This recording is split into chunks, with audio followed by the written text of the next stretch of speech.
जिले की हलचल। आकाशवाणी लखनऊ से प्रस्तुत है जिले की हलचल। आज सुनिए रायबरेली और सहारनपुर जिलों की हलचल। पहले सुनते हैं रायबरेली जिले की हलचल। आलेख और स्वर है पंकज सिंह का।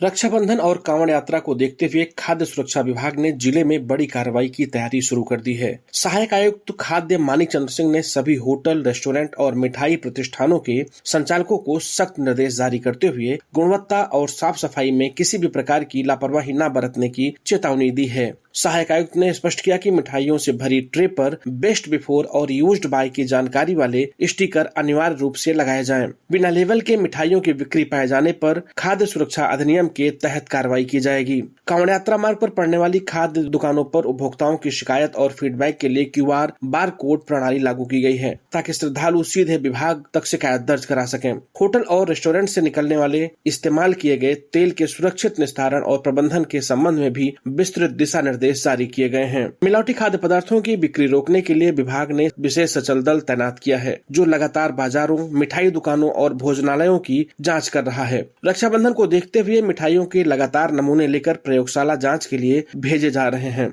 सहायक आयुक्त खाद्य मानिक चंद्र सिंह ने बताया, कोई भी पेरिसेबल आइटम हो या नॉन पेरिसेबल आइटम, उनका बेस्ट बिफोर और या यूज बाय जरूर मेंशन करें। सभी आपके फूड वेंडर मेडिकल टेस्ट अपना करा लें, कि जो भी कंज्यूमर आए उनके लिए एक रिडक्शन सिस्टम रखें, जिसपे उनसे फीडबैक लें कि क्या सही है क्या गलत है, कि जो भी डिब्बे की क्वालिटी हो उसको इंश्योर करें। इस हिसाब से डिब्बों का भी संचालन रखें, जिससे कि किसी प्रकार की शिकायत न हो। अगर किसी प्रकार की शिकायत प्राप्त होती है तो उनके खिलाफ फिर फूड सेफ्टी एक्ट के तहत विधिक कार्रवाई की जाएगी।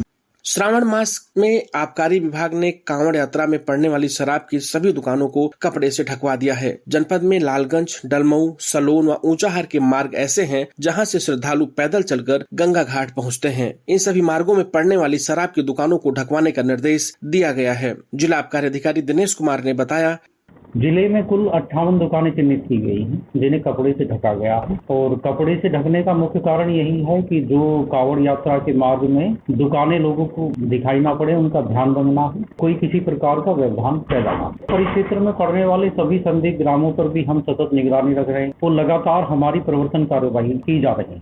श्रावण मास के पहले सोमवार को जनपद रायबरेली पूरी तरह शिवमय हो उठा। भोर की पहली किरण के साथ ही मंदिरों की घंटियां गूंज उठी और भगवान भोलेनाथ के जयकारों से वातावरण भक्तिमय हो गया। ब्रह्म मुहूर्त से ही श्रद्धालु गंगा जल, दूध, दही, शहद, बेलपत्र, धतूरा, भांग, अक्षत, पुष्प और अन्य पूजन सामग्री लेकर मंदिरों की ओर रवाना होने लगे। महिलाएं मंगल गीत गाते हुए मंदिर पहुंची। युवाओं ने कांवर लेकर भोलेनाथ का जलाभिषेक किया और बुजुर्ग श्रद्धालुओं ने शांत भाव से शिवलिंग पर जल अर्पित कर परिवार की सुख समृद्धि की कामना की।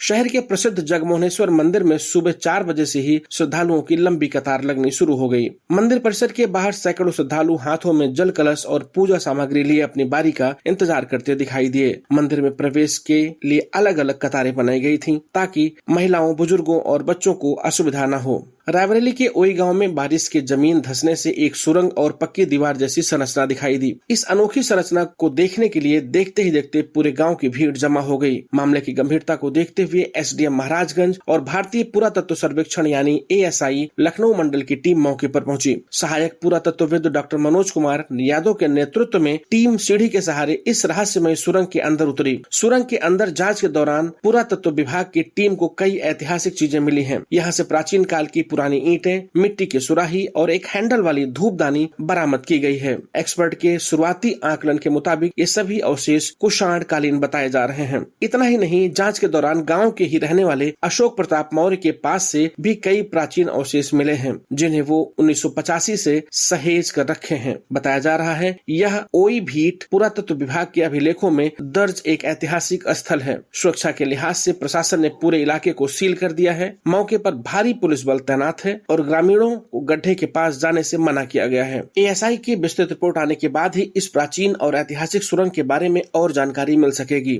हर घर तिरंगा अभियान को जन आंदोलन का स्वरूप देने और इसमें अधिकाधिक जन भागीदारी सुनिश्चित करने के लिए जिलाधिकारी सरनीत कौर प्रोगा की अध्यक्षता में कलेक्ट्रेट सभागार में बैठक संपन्न हुई। जिलाधिकारी ने कहा कि व्यापारिक संगठनों, स्वैच्छिक संस्थाओं, निजी संस्थानों तथा अन्य सामाजिक संगठनों के सहयोग व जन भागीदारी से हर घर तिरंगा अभियान सफल बनाया जाए। जिलाधिकारी ने कहा कि यह अभियान स्वतंत्रता संग्राम सेनानियों तथा राष्ट्र की सेवा में अपने प्राणों की आहुति देने वाले वीरों की प्रति कृतज्ञता व्यक्त करने का अवसर है। अभियान के दौरान जनपद के अमर शहीदों को श्रद्धांजलि अर्पित की जाए, राष्ट्र नायकों की प्रतिमाओं का अलंकरण कराया जाए तथा प्रमुख बाजारों, चौराहों और पार्कों को तिरंगा थीम पर सजाया जाए। उन्होंने बताया कि हर घर तिरंगा अभियान के अंतर्गत सभी शासकीय भवनों, शैक्षणिक संस्थानों, होटलों, कार्यालयों आदि पर ध्वजारोहण, सम्मान और तिरंगा प्रकाश व्यवस्था सुनिश्चित की जाएगी तथा नागरिक गण को तिरंगे के साथ सेल्फी लेकर उसे वेबसाइट पर अपलोड करने के लिए प्रेरित किया जाए।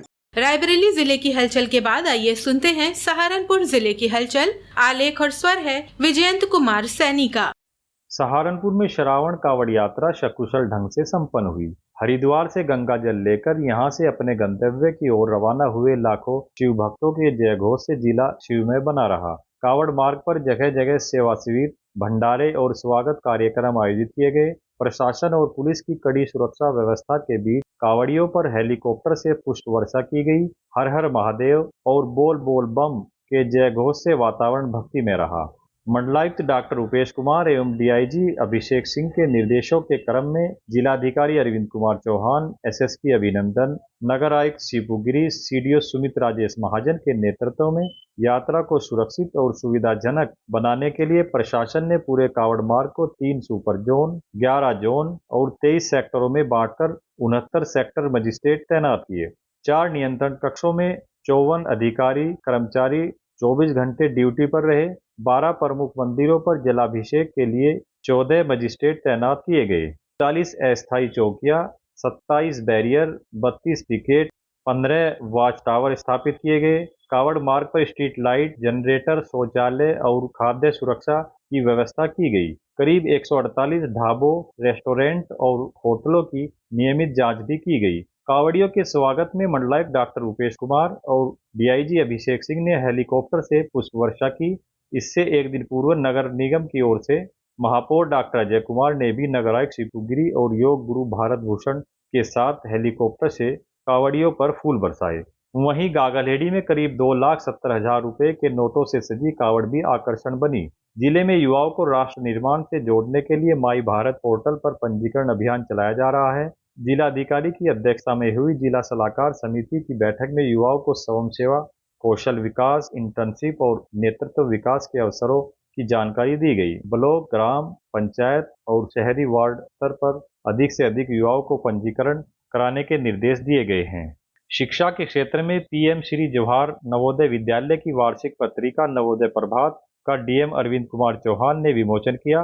पत्रिका में विद्यार्थियों की मूल रचनाओं और विद्यालय की गतिविधियों को शामिल किया गया है। जनपद स्तरीय डेयरी कॉन्क्लेव में मुख्यमंत्री स्वदेशी गो संवर्धन योजना के तहत चयनित 14 महिलाओं और 14 पुरुषों समेत 28 लाभार्थियों को चयन एवं अनुमति पत्र दिए गए। कार्यक्रम में स्वदेशी नस्ल की गायों को बढ़ावा देने और पशुपालकों की आय बढ़ाने पर जोर दिया गया। हर घर तिरंगा अभियान को लेकर भी तैयारियां चल रही हैं। स्वतंत्रता दिवस से पहले बड़ी संख्या में तिरंगे तैयार किए जा रहे हैं। सरकारी कार्यालयों और सार्वजनिक स्थानों के साथ आम लोगों को भी अभियान में शामिल किया जा रहा है। वहीं आगामी त्योहारों और परीक्षाओं को देखते हुए जिले में भारतीय नागरिक सुरक्षा संहिता की धारा 163 23 सितंबर तक लागू की गई है। बिना अनुमति जुलूस, सभा और प्रदर्शन पर रोक रहेगी। परीक्षा केंद्रों के आसपास भीड़ और निर्धारित क्षेत्र में फोटोकॉपी स्कैनर संचालन पर प्रतिबंध रहेगा। चाइनीज और सिंथेटिक मांझे के निर्माण, बिक्री और उपयोग पर भी रोक लगाई गई है। पुलिस सीओ के गनर राहुल ढाका हत्याकांड में अदालत ने मेहताब उर्फ काना उर्फ जीवा और सादर खां को उम्र कैद की सजा सुनाई। दोनों पर 75,000 रुपए का जुर्माना लगाया गया। अभियोजन की ओर से 17 गवाह पेश किए गए। 5 मई 2013 को चिलकाना क्षेत्र में पेट्रोल पंप लूट के बाद बदमाशों का पीछा करते हुए गनर राहुल ढाका की गोली मारकर हत्या कर दी गई थी। नानोता स्थित किसान सहकारी चीनी मिल में करीब 68 लाख रुपए के गबन का मामला सामने आया। आरोप है कि ठेकेदारों से मिली भगत कर एक ही काम को 2 बार भुगतान कराया गया। इस मामले में पुलिस ने अकाउंटेंट चैतन्य राम ठाकुर को गिरफ्तार किया है। ये था आकाशवाणी लखनऊ के क्षेत्रीय समाचार एकांश द्वारा प्रस्तुत जिले की हलचल का आज का अंक।